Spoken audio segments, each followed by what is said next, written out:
প্রিয় শিক্ষার্থী বন্ধুরা, আমরা সন্ধি বিচ্ছেদ করার কিছু সহজ নিয়ম শিখব। কি নিয়ম সেটা দেখো। একটা শিখবো আমরা। যদি ওকার থাকে, সন্ধি বিচ্ছেদ করার সময় যদি ওকার থাকে তাহলে ওকারের পরিবর্তে কি হবে? রস্যু হবে। এটুক শুধু মনে রাখো। ওকার থাকলে কি হবে? রস্যু হবে। যেমন সূর্য, এই যে ওকার আছে সূর্য, তো এখানে লেখো সূর্য, সূর্য।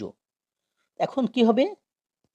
এই যোগ, এই যে ওকারের জন্য কি হবে? রস্যু হবে। লেখো রস্যু, আর এই দ অন্ত্যেষ্টিয়, দ অন্ত্যেষ্টিয়, সূর্য যোগ উদয়। এখন বলো নরোত্তম কি হবে?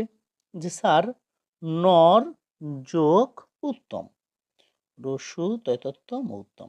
এখন দেবোত্তর কি হবে বলো তো? যে স্যার দেব যোগ এই ওকারের জন্য রস্যু হবে তয়তত্ত র, দেবোত্তর।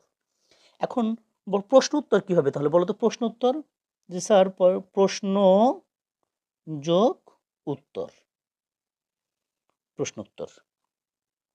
এখন স্যার তাহলে কি হবে? সর্বোত্তম কি হবে বলো তো? সর্বোত্তম, যে স্যার সর্ব যোগ উত্তম, সর্বোত্তম।